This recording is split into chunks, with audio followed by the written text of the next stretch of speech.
ফিতরা আদায়ের সঠিক নিয়ম জানতে চাই। রমজান মাসে তাহাজ্জুদ নামাজের আগে বিদের সালাত আদায় করা যাবে কিনা? সাহরির শেষ সময় ঘোষণা করা হলেও যদি পানি খেলে বা অল্প কিছু খেলে রোজা ভেঙে যাবে কি? জাকাতের টাকা দিয়ে কি এতিমখানায় এতিমদের ইফতার করানো যাবে? জুমার দিন মহিলারা কয়টা বাজে জোহরের নামাজ পড়তে পারবে? তারাবির নামাজ না পড়লে কি রোজা হবে? যে সর্বনিম্ন কত নগদ অর্থ বা স্বর্ণ থাকলে জাকাত ফরজ হয়? শরীরে রক্ত বের হলে কি রোজা ভাঙা হবে? রমজান মাসে ভিতরের সালাত কি ইমামের পিছনেই পড়তে হবে নাকি একাও পড়া যাবে? জাকাতের টাকা দিয়ে কোনো এতিম বিধবার ঘর করে দেয়া যাবে কিনা? স্বপ্ন দর্শন হলে রোজা ভেঙে যায় কিনা? রোজা রেখে তরকারির লবণ টেস্ট করে থুতু ফেলে দিলে কি রোজা ভঙ্গ হয়ে যাবে? বিয়েতে পাওয়া স্বর্ণের কি জাকাত দিতে হবে? রোজা থেকে ঘুমের মধ্যে স্বপ্নে কিছু খেতে দেখলে কি রোজা নষ্ট হবে? যে দোকানদার রোজা রাখে না তার দোকানের কোনো খাবার কি খাওয়া যাবে? ছোট বাচ্চা থাকা 20 রাকাত তারাবি নামাজ পড়তে পারে, কষ্ট হয়, সেক্ষেত্রে নামাজ কমিয়ে পড়া যাবে কিনা? ইসলাম লিখেছেন, আমার মেয়ের বয়স 11 বছর 4 মাস, আমার মেয়ের রোজা কি ফরজ হয়েছে? মেয়ের প্রতি মাসে পিরিয়ড হয়। জি বোন, অবশ্যই আপনার মেয়ের রোজা ফরজ হয়েছে, তাকে রোজা রাখতে হবে।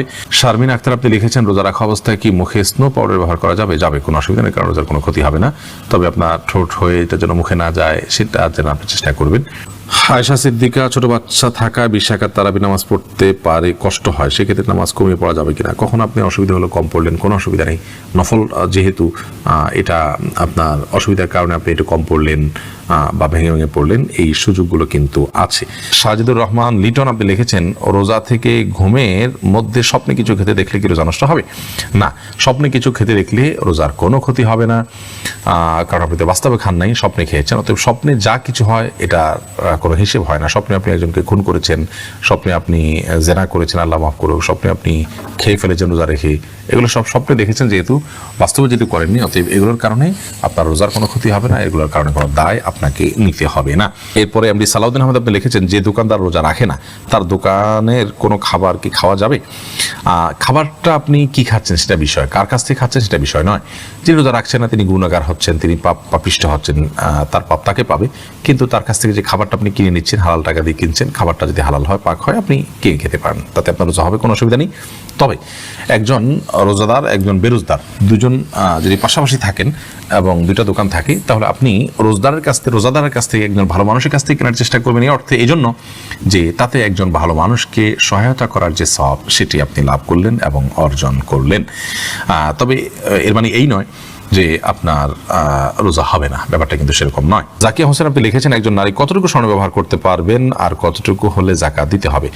দেখুন, ব্যবহারের স্বর্ণে জাকাত দিতে হবে, এটাই অধিকতর শক্তিশালী মত। যদি অনেক ওলামা ইকরাম বলেছেন ব্যবহারের স্বর্ণে জাকাত দিতে হবে না। অতএব আপনি কতটুকু স্বর্ণ ব্যবহার করছেন এটি ইস্যু নয়, আপনি যতটুকু স্বর্ণ ব্যবহার করছেন এটা নেশাবে পড়ছে কিনা, নেশাবে পড়লে আপনাকে জাকাত দিতে হবে, সেটা কম হোক আর বেশি হোক, যদি নেশাবে হয় আপনাকে জাকাত দিতে হবে। স্বাধীন আইডি থেকে আপনি লিখেছেন, বিয়েতে পাওয়া স্বর্ণের কি জাকাত দিতে হবে? আপনি কোথায় পেয়েছেন এটা ইস্যু নয়, যদি আপনার কাছে 1 বছর থাকে এবং নেশাব পরিমাণ হয় আপনাকে জাকাত দিতে হবে। এরপরের প্রশ্ন হলো, সানজি ইসলাম শশী আপনি লিখেছেন, রোজা রেখে তরকারির লবণ টেস্ট করে থুতু ফেলে দিলে কি রোজা ভঙ্গ হয়ে যাবে?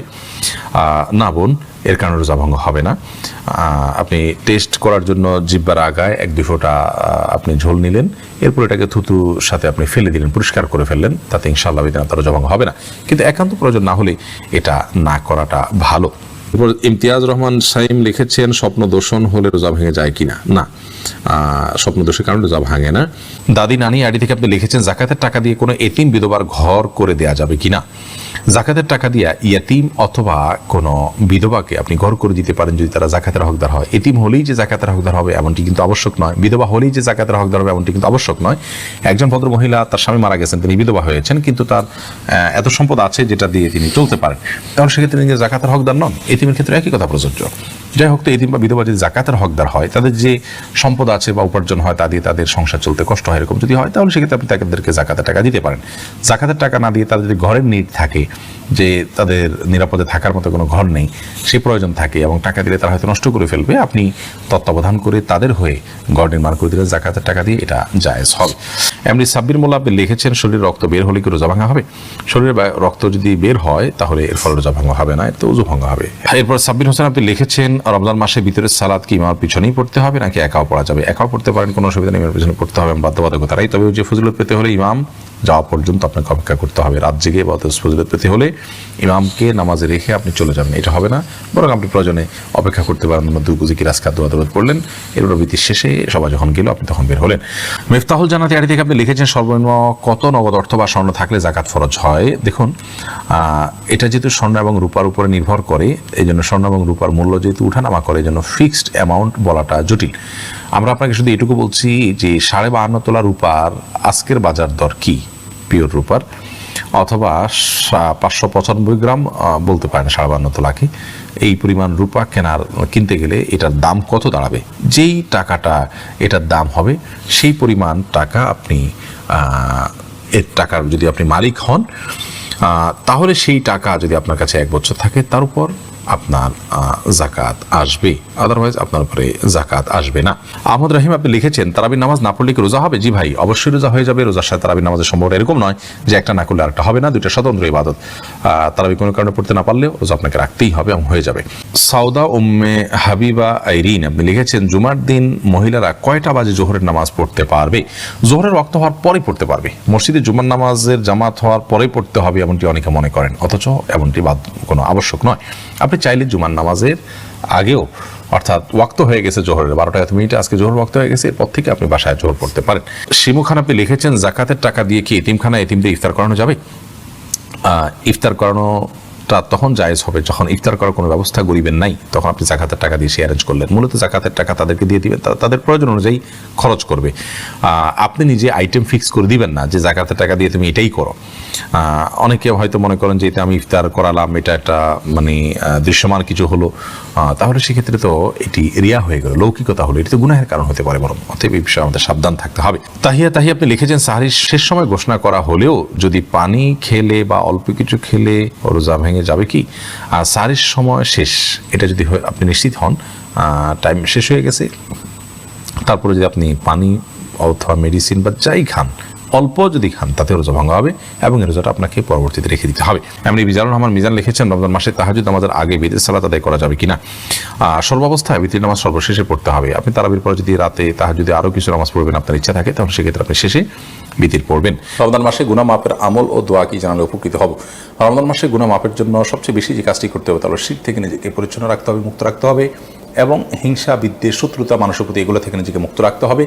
সেই সাথে আল্লাহ রাব্বুল আলামিনের কাছে কায়মুর বাক্যে দোয়া করে যেতে হবে। এটি হলো রমজান মাসে দোয়ার কবুলের এবং আল্লাহর কাছ থেকে ক্ষমা লাভের জন্য সবচেয়ে বড় মাধ্যম। এই বিষয়টি করতে হবে, অপরাধ থেকে, গুনাহ থেকে বেঁচে থাকার চেষ্টা করতে হবে।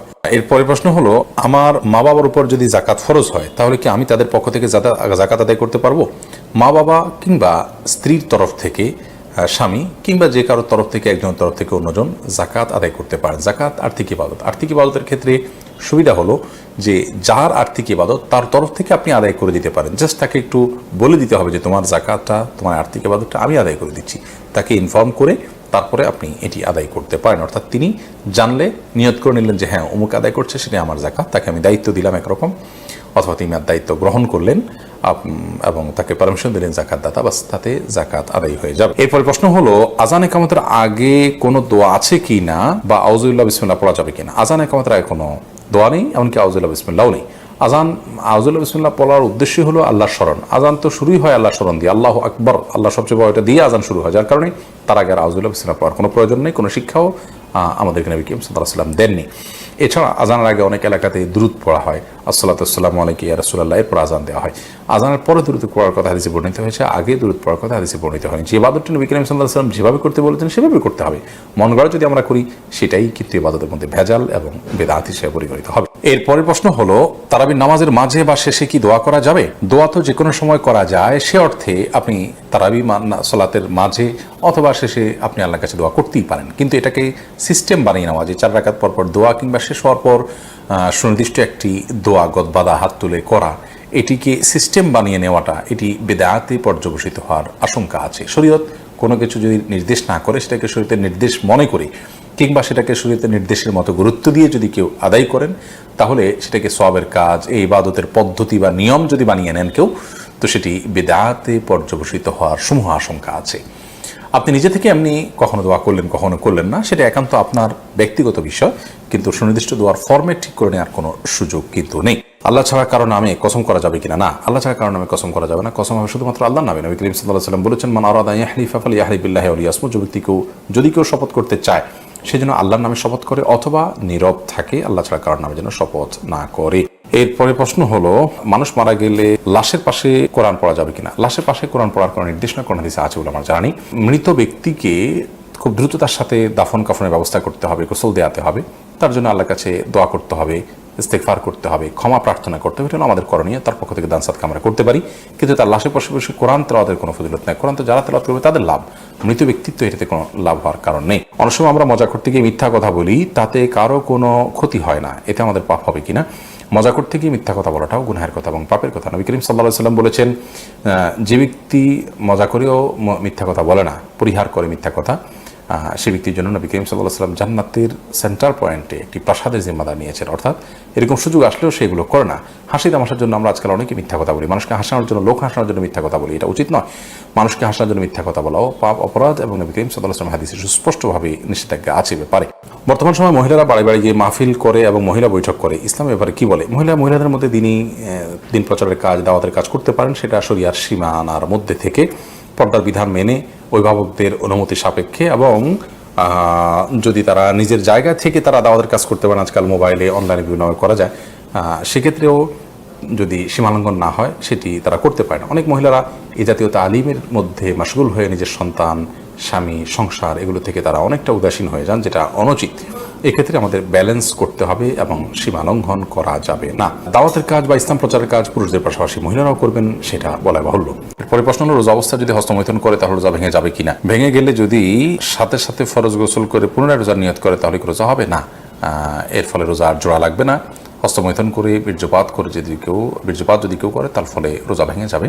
এই রোজা তাকে পরবর্তীতে রেখে দিতে হবে, এবং এই রোজার ভাঙার ফলে তাকে কাফারাও আদায় করতে হবে। অর্থাৎ একটি রোজার কারণে তার একটা রোজা তো কাজা করতেই হবে, সাথে আরও 60টা রোজার টানা ধারাবাহিকভাবে বিরতিহীনভাবে রেখে দিতে হবে।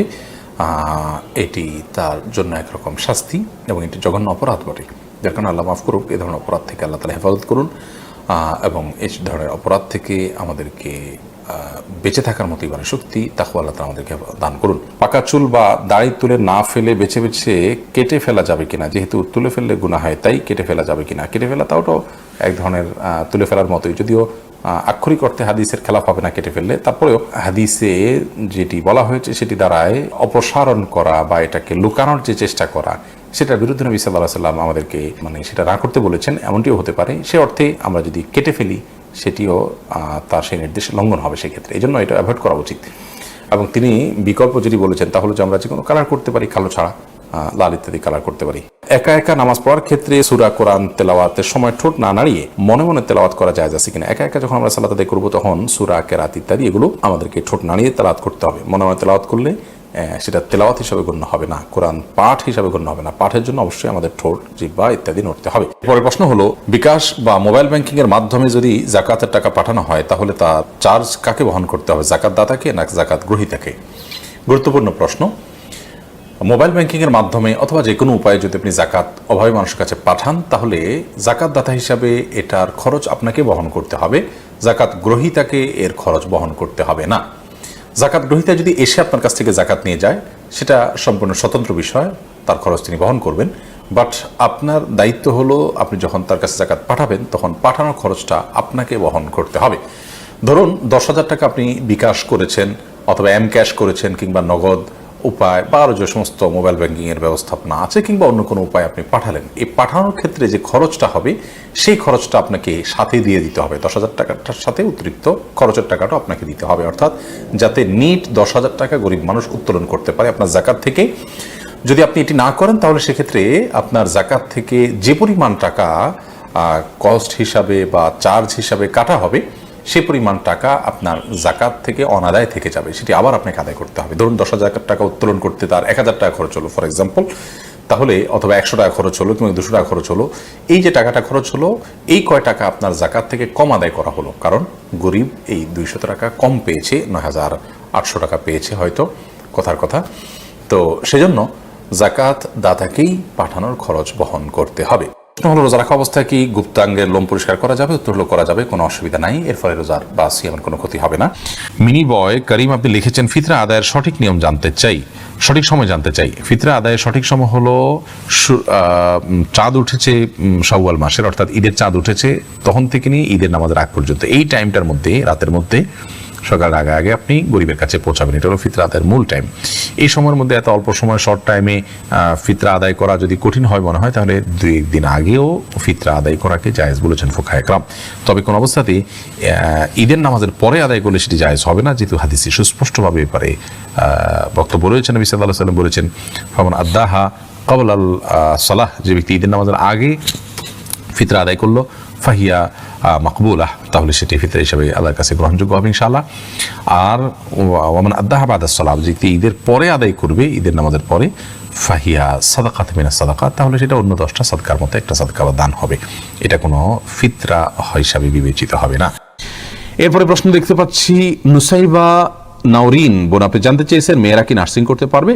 বোন নুসাইবা, আজকের যুগে হাসপাতালগুলোতে যে নার্সিং হয়ে থাকে বা চিকিৎসা কেন্দ্রগুলোতে যে নার্সিং হয়ে থাকে, এখানে মেয়েরা যে অংশগ্রহণ করে সেটা আসলে খুবই বাজে একটা চিত্র এবং দৃশ্য আমরা দেখতে পাই। সেটা হলো, একরকম রোগীদেরকে বিনোদন দেওয়া, তাদেরকে খুশি করা, এই উদ্দেশ্যমূলকভাবে মেয়েদেরকেই নার্সিংয়ে বেশিরভাগ ক্ষেত্রে ইউজ করা হয় এবং ছেলেদের উপস্থিতি এই জায়গাতে খুবই কম। এটা হলো রোগীদেরকে, মেয়েদেরকে দিয়ে, মেয়েদের শরীর, তাদের সৌন্দর্য, তাদের লাবণ্য, এগুলো ব্যবহার করে রোগীদেরকে আনন্দ দেওয়ার একটা চেষ্টা, হয়তো তাদেরকে সুস্থ করে তোলার জন্য চেষ্টা করা হয়, যেটা ইসলামী শরীয়তের দৃষ্টিকোণ থেকে জঘন্য এবং গর্হিত। যদি কোনো মেয়েরা মেয়েদের নার্সিং করে, মেয়েরা যদি পর্দা পুশিদার রেখে তারা যদি নার্সিং করতে পারেন, তাহলে ইসলামী শরীয়তের দৃষ্টিকোণ থেকে এখানে নিষিদ্ধের কোনো কিছু নাই। কিন্তু যে দৃশ্যটা আমাদের সমাজে আমরা দেখতে পাই, সেটা কিন্তু খুব ভালো কোনো দৃশ্য নয়, বরং সেটা আমরা দেখতে পাই যে খুব বাজে একটা দৃশ্য, এবং এটা একরকম মেয়েদেরকে সেখানে পণ্য হিসাবে ব্যবহার করা হয়ে থাকে, আল্লাহ মাফ করুন। এই জন্য সাধারণভাবে না করা উচিত। তবে হ্যাঁ, শর্ত মেনে পর্দার সাথে তিনি যদি করতে পারেন সেটা ভিন্ন কথা। রানা সিদ্দিক জানতে চেয়েছেন, বাজারে ড্রেসিং করা মুরগি খাওয়া যাবে কিনা?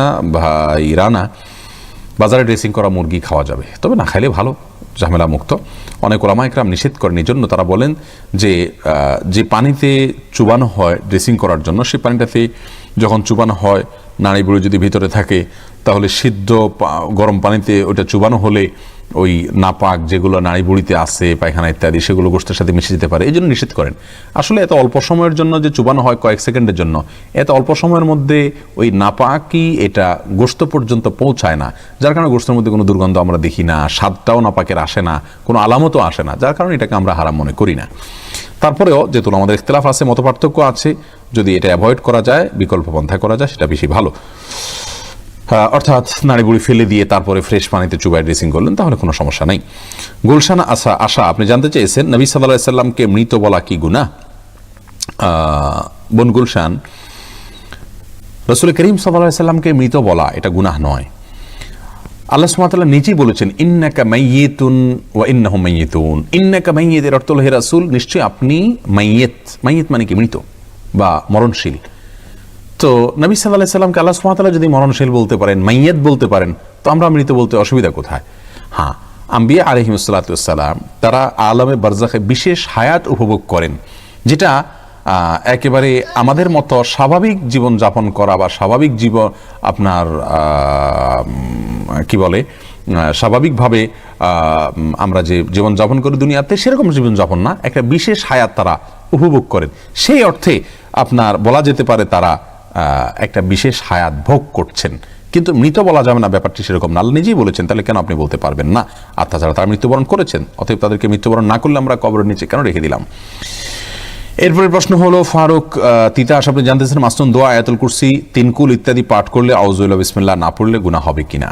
ভাই ফারুক, মাসনুন দোয়ার শুরুতে আউযুবিল্লাহি বিসমিল্লাহ পড়ার দরকার নেই, কারণ দোয়াগুলোই হলো আল্লাহর জিকির সরাসরি। আউযুবিল্লাহি বিসমিল্লাহ বলার উদ্দেশ্য আল্লাহর জিকির করা। তাছাড়া কোরআন হাদিসে কোথাও আমাদেরকে দোয়াগুলোর আগে বিসমিল্লাহ পড়ার কথা বলা হয়নি, আউযুবিল্লাহর কথা বলা হয়নি। আল্লাহ সুবহানাহু ওয়া তাআলা এরকম নির্দেশ করেন, রাসূল সাল্লাল্লাহু আলাইহি ওয়াসাল্লাম করেননি। কোরআনের ব্যাপারে শুধু বলা হয়েছে, আল্লাহ সুবহানাহু ওয়া তাআলা বলেছেন, ওয়াইদা ক্রাআতাল কুরআন ফাস্তাইজ বিল্লাহি মিনাশ শাইতানির রাজিম, যখন কোরআন পড়বে তখন আউযুবিল্লাহি মিনাশ শাইতানির রাজিম পড়ে নেবে। আর নবী সাল্লাল্লাহু আলাইহি ওয়াসাল্লাম প্রত্যেকটা সূরার আগে বিসমিল্লাহ পড়েছেন, সেই হিসাবে আমরা সূরার আগে যখন পড়বো তখন বিসমিল্লাহ পড়বো, আর তেলাওয়াত যখন শুরু করব প্রথমে তখন আউযুবিল্লাহ পড়বো, এবং সূরা শুরু হলে বিসমিল্লাহও পড়বো। আর যদি সূরা শুরু না হয় মাঝখানে হয় তাহলে শুধু আউযুবিল্লাহ পড়বো, যেহেতু শুধু আউযুবিল্লাহ করার নির্দেশ করা হয়েছে। কিন্তু জিকির আজকার শুরুতে আউযুবিল্লাহ বিসমিল্লাহ পড়ার কথা বলা হয়নি, দুরূদের শুরুতে বলা হয়নি, বিধায় আমরা সেগুলো পড়বো না। আর সকাল সন্ধ্যার আজকার যেগুলো পড়বো সেগুলো যখন শুরুতে পড়বো আয়াতুল কুরসি অথবা তিনকুল, তখন অবশ্যই আমরা আউযুবিল্লাহ বিসমিল্লাহ নিয়ম অনুযায়ী সেখানেও পড়বো, কারণ এগুলো কোরআনের আয়াত, যদিও জিকির হিসাবে পড়া হচ্ছে। এরপর প্রশ্ন হলো, জাকাতের টাকা কাউকে না বলে দেওয়া জায়েজ হবে কিনা, এবং ভাই বোনকে জাকাত দেওয়া যাবে কিনা। ভাই বোন তারা যদি প্রাপ্তবয়স্ক হয়ে থাকে, অভাবী থাকে, জাকাতের হকদার থাকে, তাদেরকে অবশ্যই জাকাতের টাকা দেওয়া যাবে, জাকাতের টাকা দিয়ে তাদেরকে স্বাবলম্বীও করে দেওয়া যাবে। এবং জাকাতের টাকা দেওয়ার সময় জাকাত যিনি নিচ্ছেন তাকে না বলেও দেওয়া যাবে। আপনি মনে মনে নিয়ত করলেন জাকাত দিচ্ছেন, তাকে বললেন যেটা আপনি খরচ করেন, আপনি নিয়ত করলেন জাকাত থেকে দিচ্ছেন, এটা যথেষ্ট হবে। তাকে বলে দেওয়াটা এটা আবশ্যক কোনো বিষয় নয়। এরপরে বোন ইসরাত জাহান আপনি জানতে চেয়েছেন, মেয়েরা কি এসপি হতে পারবে, মানে চাকরি করতে পারবে কিনা। বোন ইসরাত, আমি আপনাকে একাডেমিক কথা বলবো যে পর্দাপোশিদার সাথে মেয়েদের জন্য এসপি হওয়া প্রায় অসম্ভব। যদি অসম্ভব হয় তাহলে আমরা বলবো এটা করা যাবে না। আপনি পর্দা মেনটেন করে নিজের দিন রক্ষা করা আপনার জন্য ফরজে আইন। এরপরে আপনি ইসলামের যদি কোনো খেদমত করতে পারেন এসপি হয়ে, তাহলে সেটা হলো সেকেন্ডারি কাজ। কিন্তু আপনার প্রাইমারি কাজ হলো আপনার নিজেকে রক্ষা করতে হবে গুনাহ থেকে। আল্লাহ বলেছেন কু আনফুসাকুম ওয়া আহলিকুম নারা, আগে নিজেকে বাঁচাও জাহান্নাম থেকে, এরপরে পরিবারকে বা অন্যদেরকে।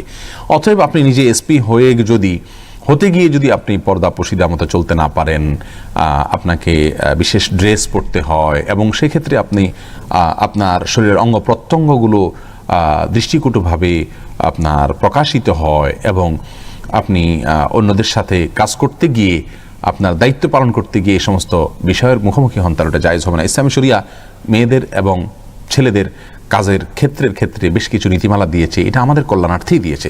প্রিয় দর্শক, এটাকে আজকের বিশ্ব হয়তো মোটেও আমলে নেয় না বা গ্রহণ করে না, কিন্তু আমি একজন মুসলিম হিসাবে আমাকে এগুলো খেয়াল করতে হবে। আল্লাহ তাআলা আমাদেরকে সেই তৌফিক দান করুন। এরপরে প্রশ্ন আমি দেখতে পাচ্ছি, সুরাইয়া দিবা আপনি জানতে চেয়েছেন, দোয়া ইউনুস খতমের সময় কি প্রত্যেকবার বিসমিল্লাহ পড়তে হয় কিনা।